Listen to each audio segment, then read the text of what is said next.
right, guys. Thanks for tuning in. Episode 3, Sticks and Stones Unfiltered.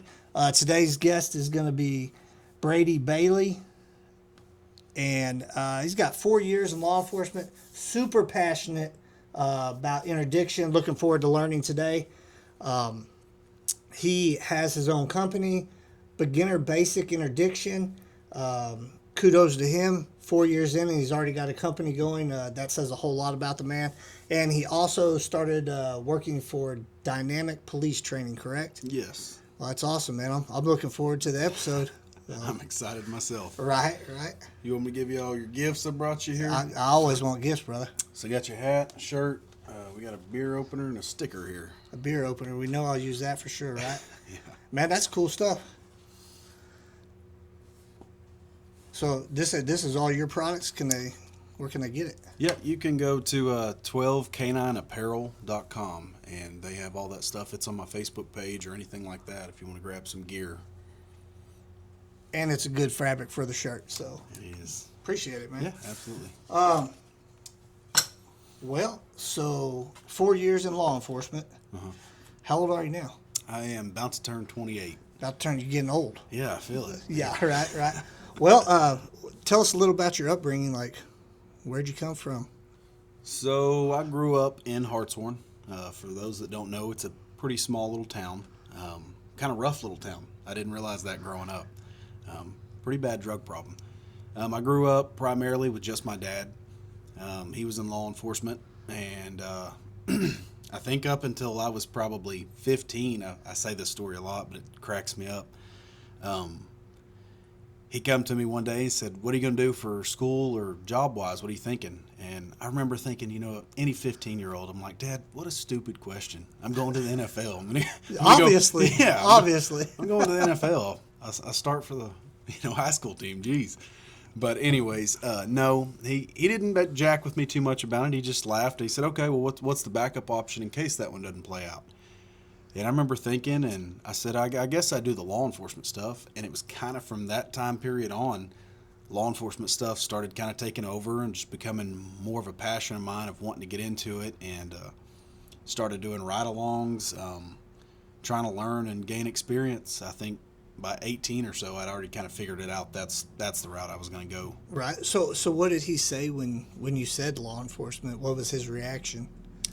Go be a firefighter. That's what he said? Yeah. Well, Yeah, don't do this. I don't blame him. I don't blame him.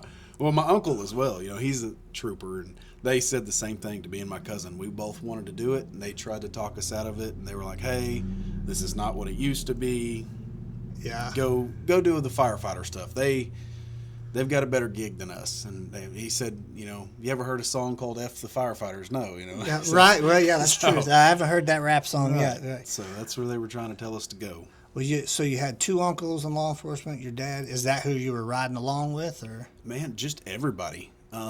So my dad working at the sheriff's office for so long, connections with everybody.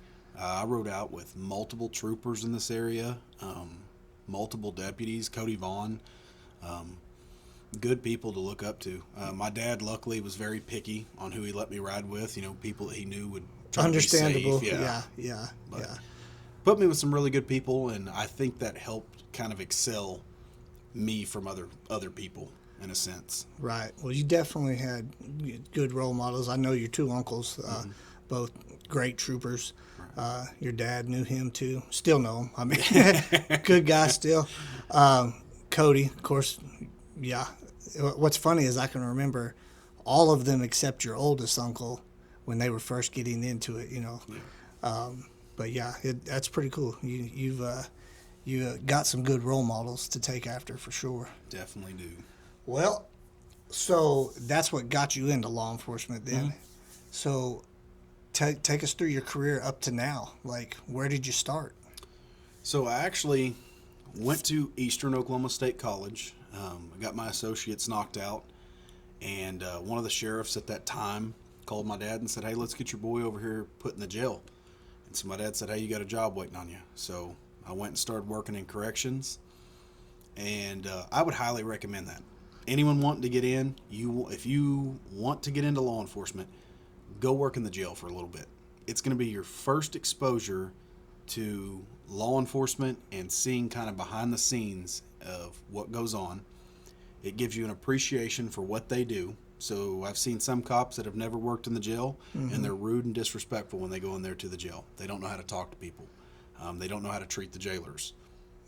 If you've worked there, you got to respect for what they do, because it's a rough job too. But no, I did that for about 5 years, and I'm going to be honest with you. I think that's kind of where I learned how to talk to people and become such a good communicator, which has led me off into the interdiction stuff. So I left the jails and I went to Kingston, Oklahoma. My cousin moved down there. I think you've heard me say it before, but despite what troopers will tell you, they do get scared. You know, I don't know. I don't know if I can believe that, but yeah. So my cousin, he became a trooper, and he said, "Man, I'm nervous. I'm moving. They're putting me 2.5 hours away from home. Move down here with me." And I said, "Okay." So we loaded up and we went down there, and I become a cop at a local PD. He was a trooper, and man, within 4 to 5 months of being there, I was leading in drug arrests and a lot of the stuff going on. Not knocking anybody. There just wasn't a ton of leadership over there at the time. They were kind of bouncing around chiefs and a whole bunch of stuff. So I decided that it would probably be best for me to find somewhere else. And my cousin said, "Hey, about 20 minutes up the road is Johnston County. And man, I think you'd love it there. The sheriff is proactive. He's very vocal for his guys. He stands up for them, and good guy." So I said, okay. I ran up there, and that was probably the best decision I've made in my career.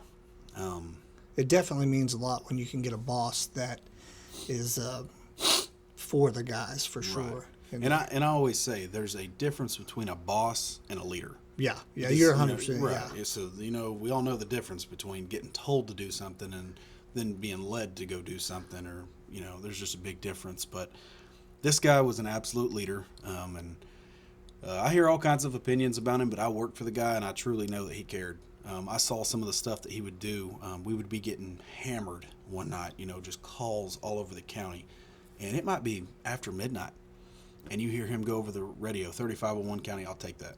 And he's running out to take calls, and I'm thinking, hey, this is the sheriff of the county. Right. And he's calling us. He said, "No, I can't sleep. Don't worry about it. It's not a big deal." Head law enforcement guy of the county. Right. Yeah. And he wasn't looking for clout or anything. There wasn't a Facebook post made about it. This guy was just truly trying to help people. And so that type of leadership stuck out to me. And so I didn't realize all the things he was instilling in me at such a young age until, honestly, years later. I'm starting to realize why he was so harsh on knowing the elements of the crime, what you're charging people with. He had told me at one point, "You young guys can go out and y'all can make 100 arrests, and that means nothing." And that confused me. I was thinking, what? I thought that was part of the job. Well, he was basically saying you can arrest 100 people and not do a very good, thorough report afterwards, and all these guys are going to get kicked back out. They're going to get suspended sentences, and nothing's going to happen. In 2 weeks, you'll be dealing with them again. Mm-hmm. Or you can put time and effort into your reports, understand the actual crime that you're charging them with, and do a thorough case and finish it out and get convictions and actually get these people sent away. And that was a big deal to me. So Were you pretty successful once you started doing the reports like that? Yes. Yeah, it took me a little bit because, like I said, he was very particular of the way he wanted his reports done. But now I see why, and I understand it. Then I was like, oh, man, this guy's going to kill me. But any idea how long he had actually had on in law enforcement? He's had over 20 years. Over 20? Mm-hmm. Yeah, but he's done several deployments in Iraq, and so he's been there and he's seen a thing or two, and I definitely respect him for that. But no, he pushed me in other ways. Every year he would take his guys, and you don't hear this a lot from a lot of sheriffs. He'd take his guys and he would set a goal. Hey, guys, last year maybe sexual crimes were up 2 or 3%. We're going to focus on working sex crimes this year, and he'd send us to classes on it. And just so happened that the year that I got in, it's interdiction. Okay. And so he signed us all up for classes, and I've already got 2 or 3 partners that were running it.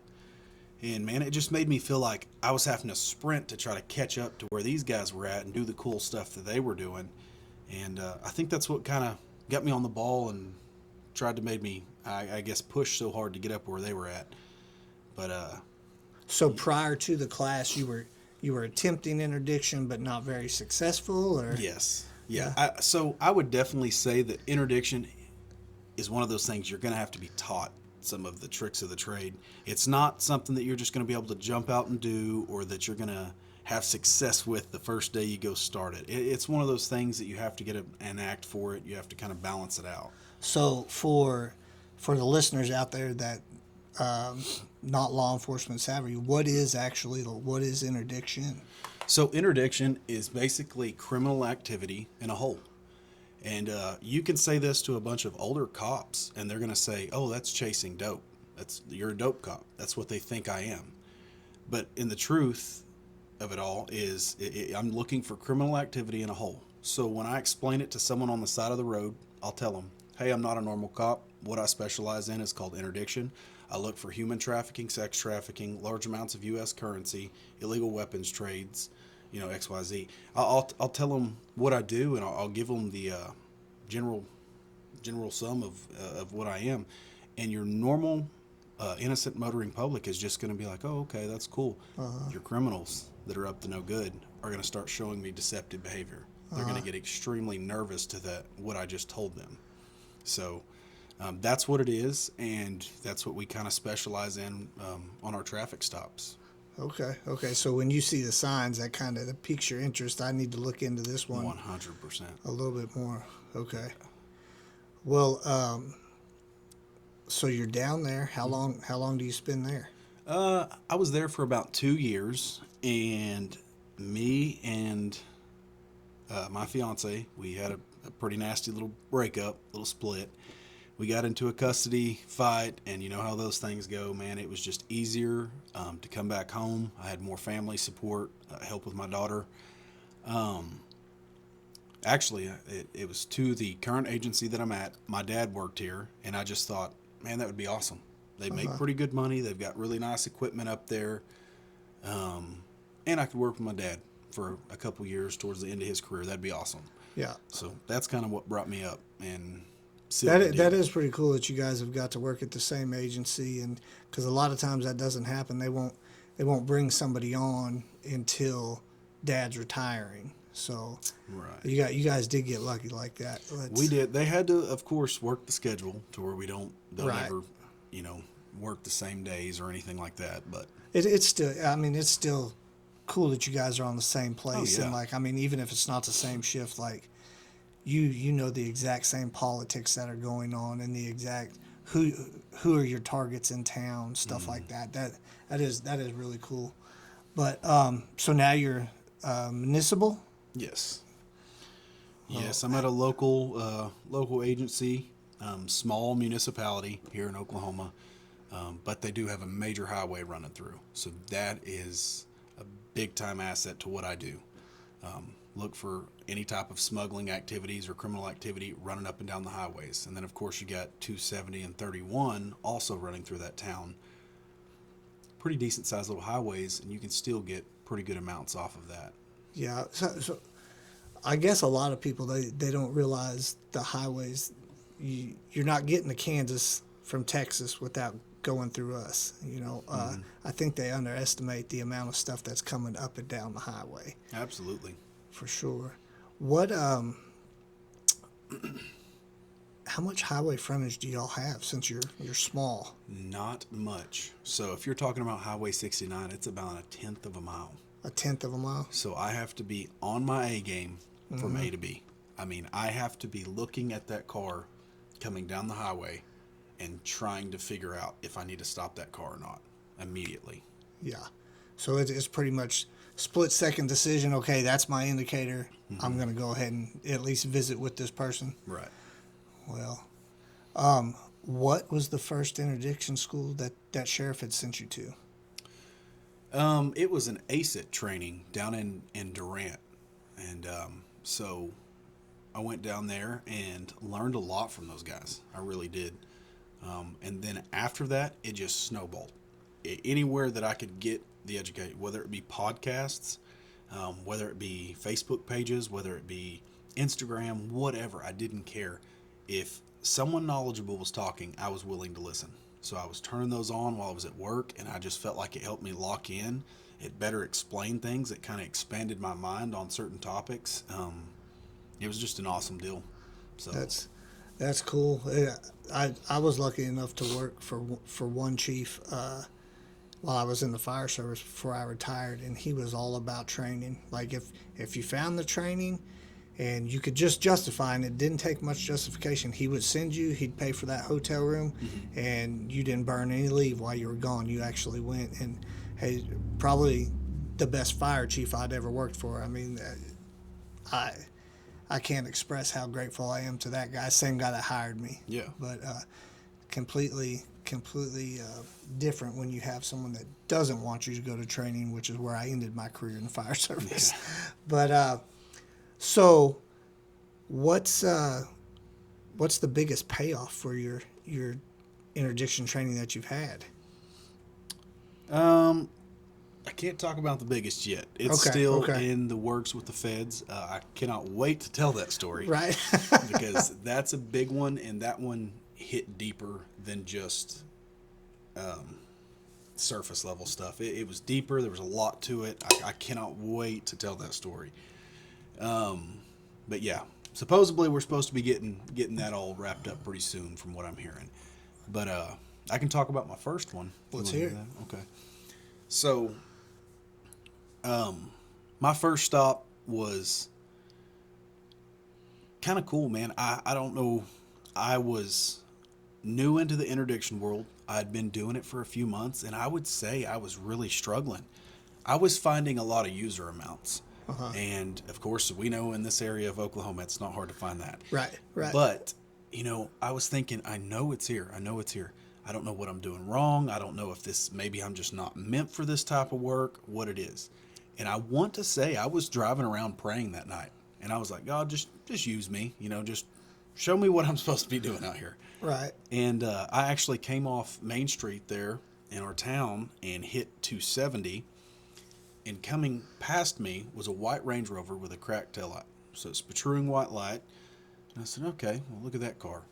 I pull out. And as I am turning out behind it, I realize by the sticker color that it's a year out of date. I'm like, oh, well, I'm going to definitely check this one out and see what's going on. Immediately to my presence, I notice this car tries to turn off. And I'm like, man, something about this car does not. So as soon as they saw you, they were like, we're going some other way. Yes. To my presence, I felt like they wanted it to tear off from me. And I was like, something's not right about that.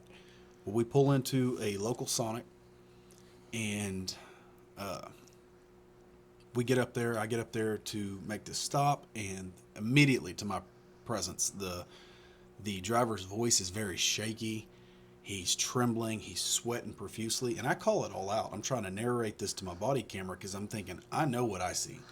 Right. And these are all the signs in these classes that it's been talking about. I'm like, wow, it's here. Like, this is it. This is the one right here. Okay. And he is trying to force me a story that he buys and sells cars. He just keeps telling me that. But I'm not asking anything about that. I'm saying, sir, I need your driver's license, your insurance, trying to get his paperwork. Well, he's telling me that's why the tag doesn't come back to the car, and he's trying to show me something on his phone that is not insurance. I still to this day couldn't tell you what it was. But he said, hey, if you look at my insurance, it'll also tell you my license is valid. And I said, well, I have never seen that. So yeah. We run through the whole process. And you're like, you're about to teach me something right here. Yeah. Okay. Exactly. So they teach you in some of those schools, and I won't give away too many tricks and stuff, but you want to break up your elements of drugs into categories. So basically I'm asking them, hey, is there any marijuana in this car? So instead of just saying, is there drugs, and you get to lie to me once, I can ask you 5 different ways and make you lie to me 5 times, and I can probably get a response out of you. You know what I'm saying? So, right. So I asked him, hey, is there any marijuana? Nope. Is there any meth? And there was just this long hesitational silence where he was just, and he said, nope. So in my mind, I'm like, okay, there could be some meth in this car, Absolutely. It's not mine. I don't know whose. These aren't my pants. Yeah, exactly, right? Yeah. Okay. So I noticed that he keeps nervously touching his left front pocket. And I have him step out. I said, hey, man, until we get this figured out, until we realize, what's going on with your driver's license, why you don't have any paperwork to this car, why the tag's not coming back, step out here. And I'm just going to, you're not under arrest. You're just going to be detained. Well, as I get him out of the vehicle, I walk him up to my car, put his hands behind his back, put him in cuffs, and I said, hey, I'm going to pat you down for weapons. As I pat that front left pocket, I realize I hear a crinkling, like a big bag. And this is a pretty good sized ball in his pocket. I'm like, oh, wow. So I have a good idea of what it is. I change my angling, and I'm actually able to see his pocket, the seam of his pocket, and there's a baggie protruding out. The baggie's hanging out of the pocket now? Yes. Okay, that's So always I a said, good sign, right? Right. I said, hey, man, isn't that dope? And he goes, and I guess just out of nervousness, jerks the baggie out of his pocket and tries to shove it down the back of his pants while he's handcuffed. Well, didn't work out for him. I ended up throwing it up on the hood. I think it was around 60-something grams. And I'm like, hey, that's cool already. I never got that much. So I'm already excited. And I keep my composure. I keep trying to be cordial with this guy. And he said, hey, I remember you from the jail, and ends up talking to me a little bit. And So he remembered you from when you were jailing. Yes. Okay. Yeah. So once again, another reason to work in the jails. Right. You'll get to know. Who You'll you're know the gonna be dealing frequent with. flyers Yes. at least, yeah. So ends up telling me, said, hey man, don't touch what's in that blue container up under my seat. And I said, okay. And I think about it for just a split second. I said, is it going to be fentanyl? And he said, yeah. Well, that was like late 23-ish. So the influx of fentanyl really hadn't hit this area yet. So I'm already nervous. And I make a few phone calls. Hey, how do I deal with this stuff? How do I process it? What do I need to do? Because, that was back when we didn't know if the stuff would, whatever. Right. Yeah. Everybody was like really one sure. pin drop and that's it. Yes. Like, yeah. So I go and start getting it out, and there's a large blue container up under his seat. There actually ended up being multiple more bags of, meth and random pills and everything else stuffed up under the back seats of his car. So it ended up being a pretty good size hit. Also several $1,000s, scales. It was all there to kind of make a really good bust. Well, I tell this every time, but I see this bearded guy come walking up, and I thought, who is this random old boy walking up on my traffic stop? And I'm kind of giving him like the side eye, like, why is this guy walking up here? And he said, hey, come over here, I need to talk to you. Long story short, ended up being one of our state agents, and we kind of struck a friendship. They didn't understand how I'd gotten this stop. I guess it was someone they had been interested in and watching. And so that struck a pretty cool friendship from there, because they put a little bit of trust in me, and that really kind of helped give me a jump start. Well, and I think what I want everybody to understand about your situation is you don't have that many miles of actual highway. That wasn't on 69 though, No, right? that was 270. Yeah, how many miles do y'all got there? I don't know the exact mileage. I know that altogether, I think that small town that I work in is around 14 square miles. So, I mean, it's not a big place. Yeah, and so it's a home run for Right. a small place. And had you not been doing interdiction, the chance of actually finding that was probably going to be about zero. Right. And something on that I've never said this in another podcast or brought it up, but I want everyone to kind of think back on what kind of car I said it was. So in your mind, when you think of a drug dealer or a big time smuggler, you're not thinking of a nice white Range Rover, are you? No, not that actually has the drugs with them. Right. Yeah. So many people think, well, that just must be a good person. They probably work hard for a living. Yeah. They don't want to stick out to us. So sometimes it's other things that you're looking for. You can't profile anyone. You can't look for that certain beat up old car and think you're going to hit the mother lode. They don't want to stand out. Your big time drug dealers are going to do things that are trying to conceal them and blend them in with just trying to blend in with they want to appear like all the other traffic. Right. But then you ask yourself, well, hey, dumbass, why didn't you get your tag? Like exactly. So that tag actually belonged to a different vehicle, so none of it made sense. I knew something was going on. Even better. Well, I guess he didn't sell any more cars that day. No, he actually got sentenced to about 8 years fed. 8 year fed time. Yeah. Man, that's crazy. So you still stay in contact with that state officer now? And Oh yeah. Me and him talk at least once a week, and if we haven't called each other, we'll just call and chit chat for a little bit, kind of catch up. What are you hearing on your side? What am I hearing? And it's definitely been a cool friendship because so off kind of the interdiction subject, but just because I know your town, do you guys really? Is it a real thing that you can tell when a load of dope has made it into the area? Like, do you guys see people acting crazier, or more medical stuff, or? Oh yeah, I would definitely say yes. There's always that stigma of, man, a bad batch must be out, because you're going to see, just PIs walking all down the street, people just acting a fool, stumbling through people's yards, just uncontrollably, can't control themselves, acting whatever type of way. You'll see a spike in like domestic violence crimes and people under the influence. We will see a lot of that. But yeah, your activity will spike all in a night or two, and it's like you can tell that something's made it into town. So, yeah, I've always wondered about it. I mean, and you always hear it, but unless you're out there every day working it, you won't see it. And the cool thing is if you get out, and if you realize, one of the agencies that I'd worked for prior, Johnston County, we did kind of a survey, and we looked, and drugs and alcohol are related to basically all of your major crimes, even sex crimes. Yep. So when you tackle the drug and alcohol problem, the rest of your crime rate comes down. And I brought that mentality to the agency that I'm now at, and we were able to reduce crime rate by 62%. And so it went from what you're talking about, from those nights of just like, what in the world, it's not even a full moon. What's going on? Went from that to really chilling out, and you notice such a big difference. And so does your public, I can remember after they hired you, I had heard that they said, they were like, little Bailey is over there tearing stuff up. And I was like, what do you mean? They were like, he's doing some stuff over there. I was like, well, hey, and then that one day when I rolled up on you, that was hilarious, because I thought you were another friend of ours, Corey, and you were not Corey. And then I felt like complete idiot because I just pulled straight up to your vehicle, and I was like, yep, this is how you get 10 rings right here on accident. But, well, I could tell by the way you were talking to me that I was like, he's got to know one of the cops, because I don't think you even lifted your head. You're just like, hey, man, so, this, that, and the other. I was like, oh, okay. Yeah, I was like, oh, hell.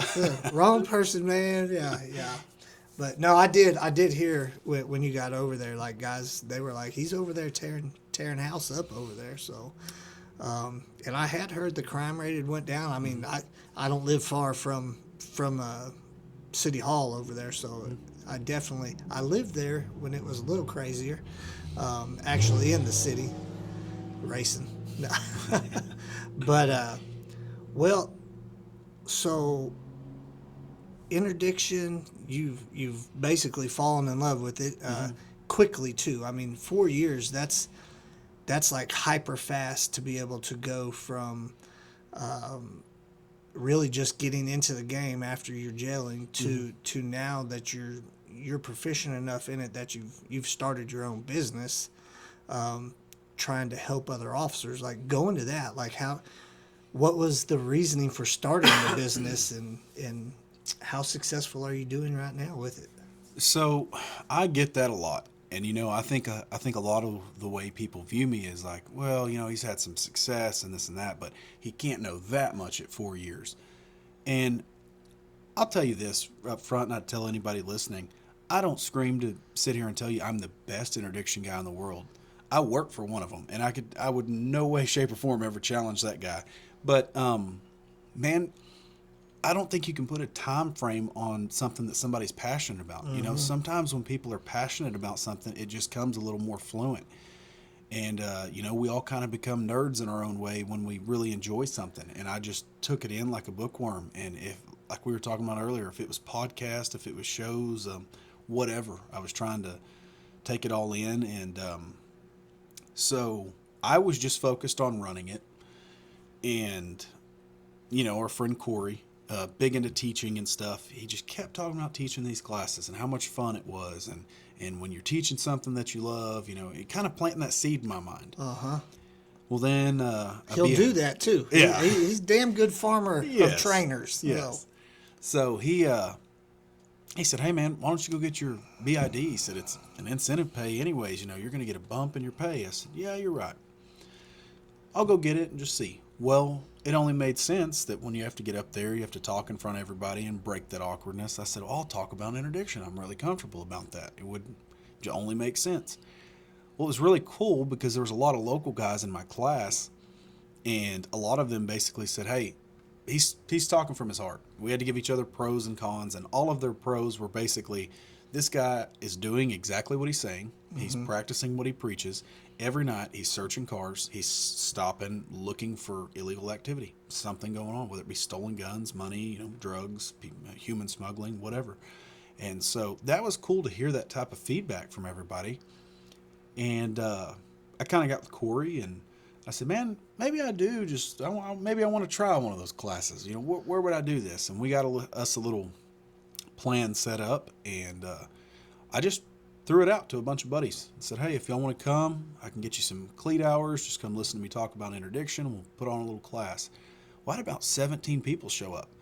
And I thought that was a pretty good little turnout for my first one. And yeah, 100%. That's, well, I mean, 17 people is good. yeah, and I didn't know, but Corey was like, hey, man, I'm really surprised you got that many people here. Yeah, it's like pulling teeth sometimes. Yeah. So that is good.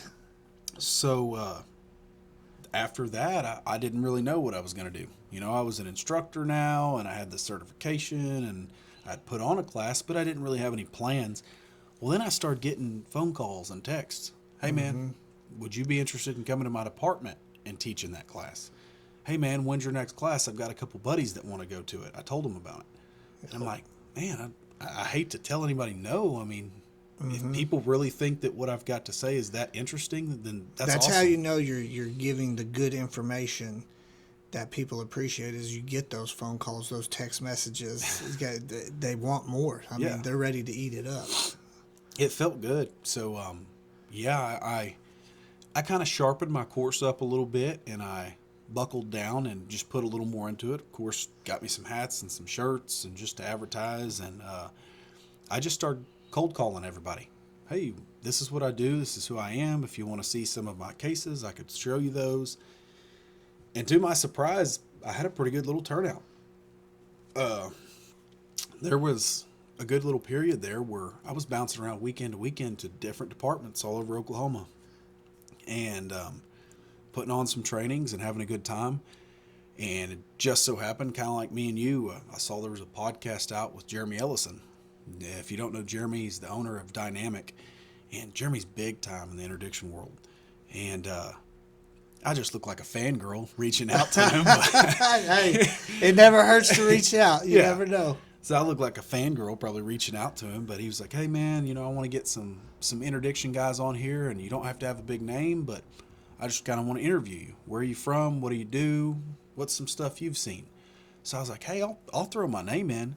Well, to my surprise, Jeremy took a liking to me, and he took my number down, and he said, hey, I want to talk to you. And for probably 2 or 3 weeks' time, we stayed in contact, and eventually he just called me, and he said, hey, I've got a business opportunity for you. Offered me a contract with Dynamic, and of course I jumped on board, just excited. Right. He said, man, I think somebody with your passion can teach, and that's what I'm looking for over here. So I was excited. That's kind of where I'm sitting now, and I'm right now is actually kind of the transitioning period from my company going into his. But yeah, man, he's supposed to be sending me all over the U.S. He's looking at some places in Florida. I think he said Michigan, Georgia, Texas and California right now. Travel time. There you go. And I don't like flying, so I'm honestly pretty nervous. You'll about get used to it. You'll get used to it. Make sure and use the same carrier every time, though. You build those Rack up points. those points. And the hotel for sure. So when you, to me, it seems like when people start their own business, that it just amplifies their passion because they know they're going to be in front of 15 to 30 people at a time, and they just want to be like as squared away in that thing they're training as they can be. Do you feel like it amplified your knowledge or your drive to learn more when you started teaching? Absolutely. Yeah, I do, because it's almost to that point of I can't let everyone else down. Mm-hmm. I have to perform. I have to go out, and to me, it's if people are willing to pay to see me come out, give them something, I feel like I have to give them every ounce of my energy. By the end of the day, usually my voice is raspy and I'm just spent because, it's I don't know. I don't want to let anybody down. So I started a Facebook group. It's private for just LEOs, law enforcement. Basically so we can talk more in depth and I don't have to give away kind of all the secrets and everything. But I've started that. I started a little Instagram page. And so, yeah, that kind of stuff daily keeps me going, keeps me motivated. And I know that I have to stay on the grind. I can't, I don't feel that good today. I don't care. Like, I've got to get out. I've got to get out there and get after it. It doesn't take long for information to get stagnant either. Mm-hmm. It's 'cause some information will always be okay, good, but like there's always something new coming out. Like some of the classes I teach, it's like what I taught 3 years ago is common knowledge now. So if you don't stay on top of it, and it's got to be the same way with interdiction. I mean, like, yeah, it's just crazy to me that a young guy in the business is already this far. You've already found what you want to nerd out on, and you're doing well. You obviously got picked up by this other company. I mean, you got to keep it up, man. Like, spread the word, spread the good word, Trying to. But what would you tell the new officer that's coming out, like the guy that's brand new, or what would you tell the 19-year-old that's just getting out of high school about law enforcement? I saw something today. I actually asked a question in my group. And I actually saw one of the guys, and I'm sorry for forgetting his name, but I did forget his name. But he put in there something really cool. It was basically saying, don't listen to the negativeness. Law enforcement, firefighter stuff, you know how it is. We can fall into a trap of just being a cesspool of negativeness and just constantly bickering with somebody and staying in the drama. Stay out of all that. Look at the positive stuff that we're doing. Hang around those people that make you happy. You'll find a good buddy and link up with them, and it'll be the same guy you have over drinking beer with you or hanging out. Hang around those guys. Find the person that you learn well from and stay in their back pocket. And most of that was already said by a guy today in the group, but he just said it so well. Man, I really liked what he had to say, and that's good advice. Someone wanting to get into law enforcement, that's exactly what I would kind of throw out to them. Yeah. Do you think, like, now you got your 4 years in, you're not the new guy anymore. Do you feel like in the fire service we ate our own? I mean, when we got the rookie in, it was baptism by fire. And we at the end, some of the guys I was really close with, we were trying to get away from, we're trying to teach versus discipline, because when I was first in there, I felt like I got disciplined a lot for stuff I had no idea I was doing wrong. Right. So how do you approach the new guy in law enforcement, whether they're at your agency or just a new guy that's pulling up from the SO, to talk to you? Like, are you pretty open with them about everything? Absolutely. Yeah, I always say if someone is eager to listen and learn, I'm eager to teach and give any advice that I can. And I'll be the first to admit, there's a lot of stuff in law enforcement I'm not your guy for.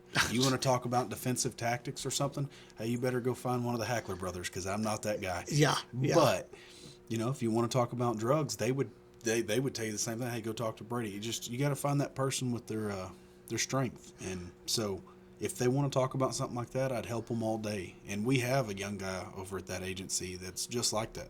Yeah. And I try to help and coach him anytime he asks for it. Basically, his thing is, oh, I'm not hitting the big stuff yet. I'm like, dude, you're a year in. It's coming. Yes. Just keep hitting it. Just and keep he's going. so proactive, man. He's gonna get it all. So I was like where we're at here in Southeast Oklahoma, the culture. It's almost like you can choose two cultures. You can be in the law enforcement culture that it doesn't matter what agency you're from, the other guy is your brother, you're going to help them. And then the other culture is, I'm camping out right where I'm at, come holler at me at the end of my shift. But I see the change coming, and I hope it keeps continuing, where all the agencies are starting to work really well with each other and support each other. So I really do hope it continues like that for sure. Were you on duty, I think it was last month, when the officer in Gore, the guy shot her in the nose? I was not on duty. I think that was actually in Weber's Falls. Weber's Falls, yeah. Because I went and taught a class up there. Right across the bridge. Wasn't that our first week out of the academy? Yes. Okay. Yes. And the only reason I bring it up on the interdiction side is there was a whole lot of people using interdiction tactics that evening. I actually was doing a transfer from the place I work. We were going to Oklahoma City, and I'd literally never seen so many police officers trying to catch one person, and everybody was parked at 90 degrees looking for stuff, and I hadn't heard what had went down, because where we're at, the radio doesn't work, and Right. of course I'm listening to a podcast going to the city, and my partner, she sticks her head up into the front of the rig, and she's like, what is going on? Why? Because I mean, there was police officers where you never saw police officers, and some of them were sitting 4 and 5 deep, in different agencies. And I was like, they're looking for something. I don't know what it is, but they're all looking for something. Right. And anyway, so turned out to be that they were looking for that guy. Unfortunately, he was able to slip away to New Mexico, was it? I think so. They snatched him up the next day. Yeah. Which I'm good. And that officer, I'm pretty sure, has made a full recovery now. Yes. So that's which what I is heard from which up is there. That's thank God. Great. But it's not always interdiction for dope. That's what I think some people get confused on that too. Like, I mean, And see, I try to throw that out in the class. With my dad being a 20-year guy, he came to my first one, and him and some of the older cops, I was picking on them, messing with them. I said, these guys must have, FTO'd Wide Earp or something over here. But, going back and forth, after the class, I said, because I know my dad will shoot it to me straight. He's going to tell me if I was dumb or whatever else. Right. I said, hey, what'd you think about it? And he said, I really did not know that interdiction was more than looking for drugs. He said, when you started bringing in the human trafficking and sex trafficking stuff, I never realized that. But, I mean, you can ask, and this is what kills me, is so many of these older cops won't look at interdiction like it's something to put on your tool belt. They're like, I'm not messing with that dope stuff. yeah. But I could ask a room full of 100 cops who would like to stop sex trafficking. Every one of them is going to raise their hand. Yeah. Oh, yeah, I'd save the kids. Absolutely. But if you're not running this certain style of a stop, and you're not asking certain questions, and you're not looking for these certain things, you'll never catch it. Because if we're doing the same old stuff we were all taught in CLEAT, we weren't designed to pick up all that stuff. All the information that's there and available, we're not checking on it. Right. So, Do you think it would be beneficial for them to at least cover interdiction in CLEAT? yes, I really do. I've actually said that before. Kind of like you were saying, if you don't, and this is such a big topic of mine, I think I hit this before, but criminals are constantly evolving and they get better. Why are we? Why are we not? Right. So if we're still doing the same tactics that we were when policing started in this state, what in the world are we doing? We're years behind the times, Yep. you know? Behind the eight ball for sure. And if they are training just like the police are training, in some cases, they're training more, you know, and depending on what they're doing and what they're trafficking, they've got a much bigger budget than a bunch of the small departments around, you know. I have a story for you real quick. This actually happened, I'd have to look back on my Facebook, but I posted a deal in our private group a week or so ago. We see a user that we know is a user. She's been arrested before for it. Well, I get behind her, and she's got some stuff going on with her car. I make a traffic stop on her for the violations going on in the vehicle. As she hands me her license, there's marijuana stuck to it. So I said, hey, ma'am, due to the marijuana stuck on your license, I'm going to search your vehicle. Go ahead and step out for me. Well, she's running her mouth, mouthing me. I'm the worst cop. She's pissed because she handed you marijuana. Yeah. Okay. I'm a POS, all this business. Right. So she gets us asking as I'm searching, I didn't know your dad worked for the same agency as you. I said, yeah. I continue my search. How's your business going? I look back and I continue my search. After I get done, I go back to her and I said, hey, you're free to go, but can I ask you a question? She said, yeah. I said, how did you know that I have a business? And she said, well, we were listening to your show. And I said, who was listening to my show? All of us. Yeah. She said that. A house that I have hit a search warrant on and been successful in this search warrant. We found meth, LSD, you know, everything under the sun in there. Apparently that guy and multiple more users were, in her words, using the substances they were using, and also watching my podcast, trying to figure it out what it is I do and how I do it. And I'm like, well, study case law. Yep. They're trying to get the tricks of the trade. It's what it is. They're trying to evolve. They're trying to get better. So that's why I'm very careful on what I say on the podcast. But I thought that was really interesting. Yeah. I mean, I'm not gonna lie. It would probably weird me out a little bit. Oh, it did. But I know that they look at our social media, obviously, you know, and but it is unnerving that you know, it's like, oh, okay, so but I mean, hell, we do the same thing on the other side of the book. So it's an adventure. It is, man. every day for sure. Well, man, I appreciate you coming on for sure. It's been a really interesting deal. How can they find you? Like Facebook and what else? So if they are interested in hosting an event or attending one of the classes, just go on to dynamicpolicetraining.com.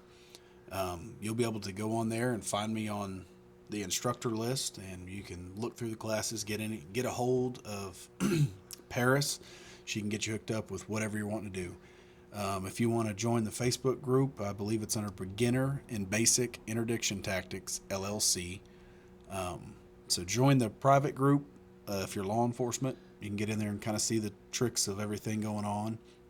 Or the Instagram page, I think I'm going to probably end up opening that up for everybody, just keeping the kind of the tricks of the trade off of there and just posting a lot of memes, a lot of goofy stuff. But right now, it's still locked down. But like I said, if you want to get on there, get on there. So dynamic police training is where they need to book you. Yes. Okay. That would be weird. That's cool, man. That's exciting too to see where that's going to take you. And like I said, 4 years you've done a ton, and I can't wait to see what the next 4 years holds for you.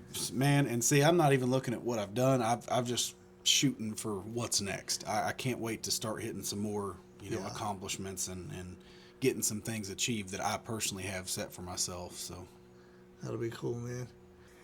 Guys, I appreciate you tuning in. Sticks and Stones Unfiltered, 3rd episode. It was a good time. We're gonna definitely have you back. We'll see where you're at much sooner than 4 years. Like hopefully I've got some better stories to bring back. Man, I can't wait till they're wrapped up to see how they end for sure. And then definitely keep those first 3 guys that kind of got you in, and keep those guys tight, because they'll keep you in line for sure. I think so. Tell them all I said hi to. Well. Yeah, have a good night.